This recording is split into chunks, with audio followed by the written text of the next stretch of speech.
Takshashila Gurukul channel में आपका स्वागत है। अगर आपने अभी तक हमारे चैनल को सब्सक्राइब नहीं किया है तो कृपया तुरंत सब्सक्राइब करें, घंटी का बटन दबाएं और अपनी टिप्पणियां और प्रतिक्रियाएं लिखें। अपने दोस्तों के साथ ज्यादा से ज्यादा शेयर करें।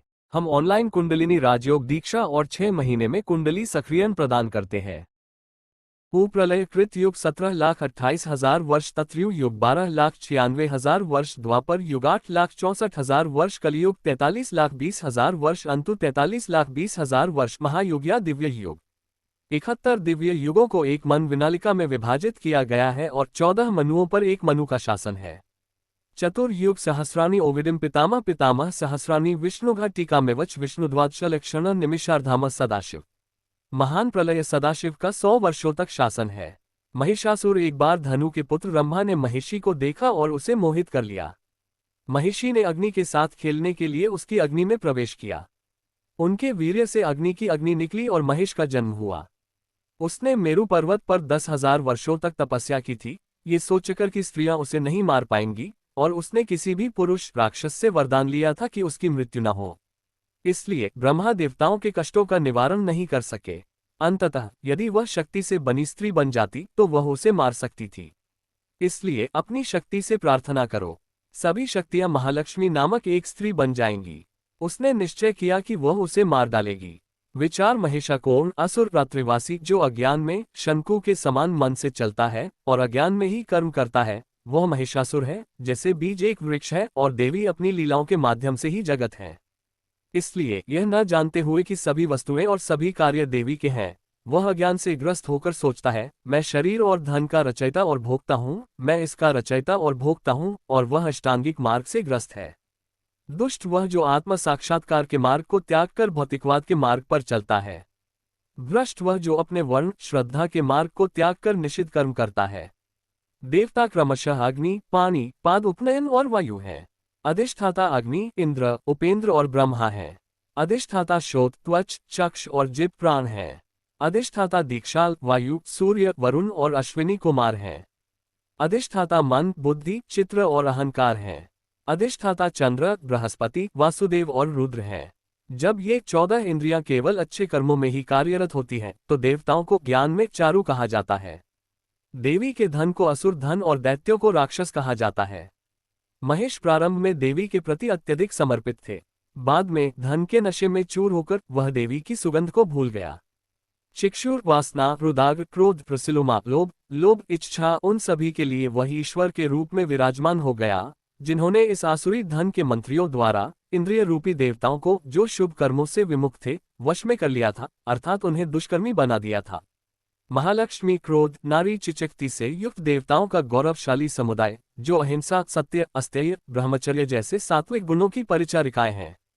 श्रुति, स्मृति और पुराण वे स्तोत्र हैं जो ये घोषणा करते हैं कि आत्मा ही संसार में सत्य है। श्रुति, स्मृति और पुराण वे स्तोत्र हैं जो ये घोषित करते हैं कि आत्मा ही शिवहम है। धनुष का आत्मप्रेम 1-2 ब्रह्म सर्व खलविदम। श्रुतियां कहती हैं कि ब्रह्म ही वह है जो मन का नाश करने वाला है।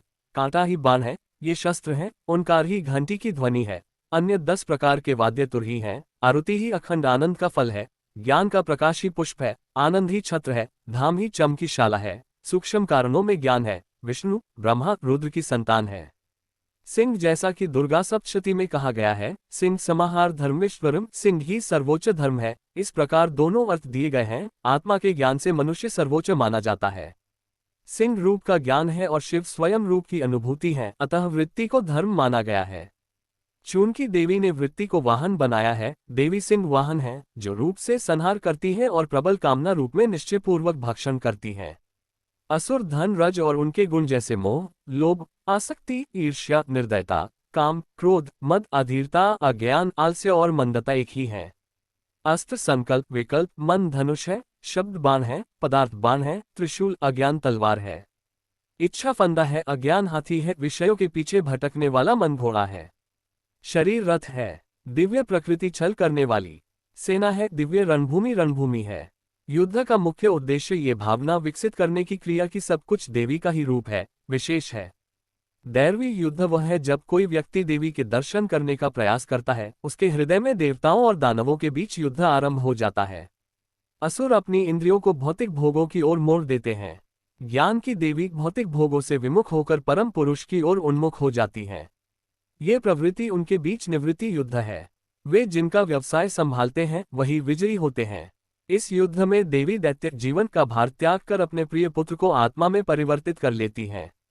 रूप युद्ध आसुरी संपदा को जीतना और दैवी संपदा प्राप्त करके सच्चा सुख प्राप्त करना।